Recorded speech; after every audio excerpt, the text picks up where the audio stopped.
Greetings,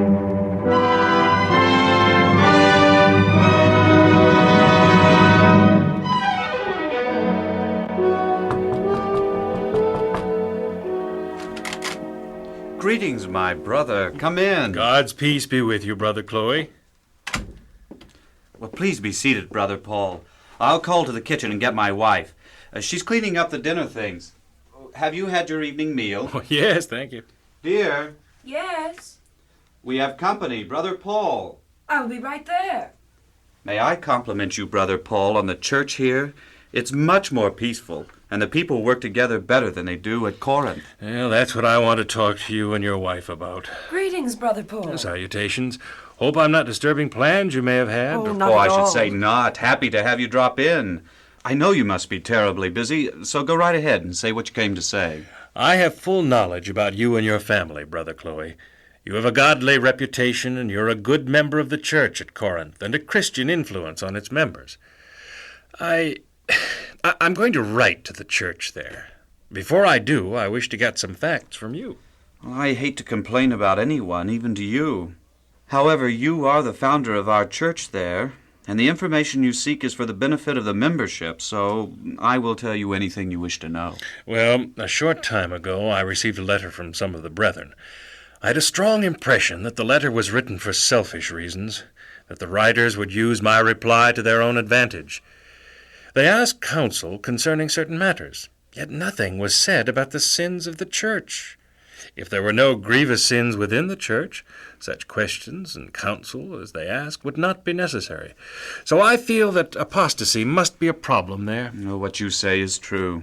Oh, so true. Without mentioning names, would you give me a picture of the true condition of the Corinthian church? It's a dismal, heart-rending condition. Oh, the work of the enemy. How relentlessly and cleverly he can work. Well, the church is rent by divisions. The dissensions that prevailed during Apollos' visit are greatly increased. The doctrines and ordinances of the gospel have been perverted. Pride, idolatry, and sensualism are steadily increasing. False teachers are leading some of the members to ignore, even despise your instructions. Oh, then my impression was correct. I would gladly go to Corinth at once, but I doubt if this is wise right now. Well, they need help and counsel badly, Brother Paul. One of the members has backslid so far that his licentious course is a violation even of the low standards of morality held by the Gentile world. I shall write them a letter and send Titus to prepare the way for a visit from me later. Another grave evil that has arisen in the church is that one brother will take another brother to civil court for settlement of disputes. This brings reproach to the church and to the cause. Have they forgotten how Jesus would have them settle difficulties among themselves? If we could just realize how strongly Satan is working to introduce alienation and malice among God's people. There is only one power that can overcome Satan's temptations, the power of Jesus on the cross. You're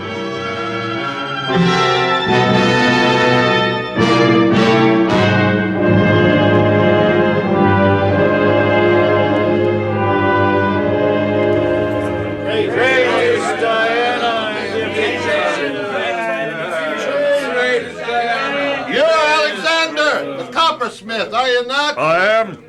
You insist that Paul be punished by death for talking against the goddess Diana in the temple? I most certainly do. Well, I say unto you and my fellow Ephesians that you have no right to say anything at all. You are an Israelite.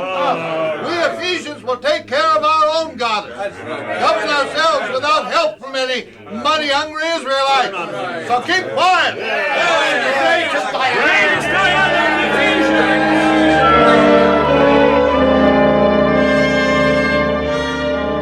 For 2 hours, this noisy demonstration continued.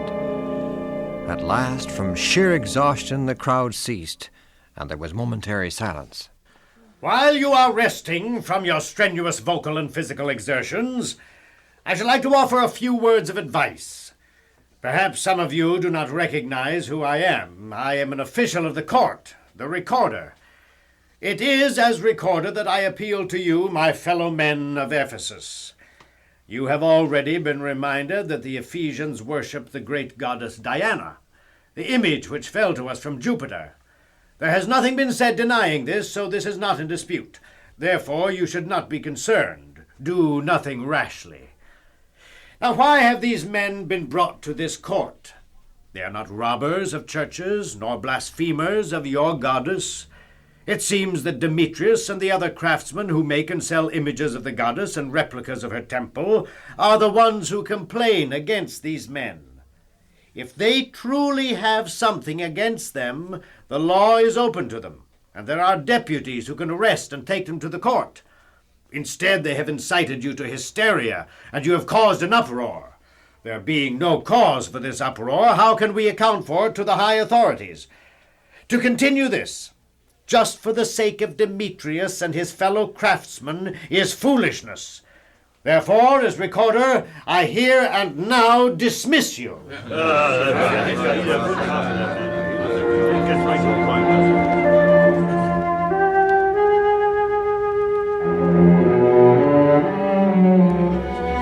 Brethren, I have called you together to embrace you in farewell. I leave you to go into Macedonia. News of the apostasy in some of the churches has brought about my decision to leave. Be of high courage, have faith, and live always in the shadow of the cross. With the almost constant storm of opposition, the clamor of enemies, the desertion of friends, sometimes I almost lose heart. But I look back to the cross, and with Christ's help and new ardor, I press on to spread the knowledge of the one crucified. I am but treading the blood-stained path that Christ has trodden before me. I shall not cease the warfare until I lay off my armor at the feet of my Redeemer.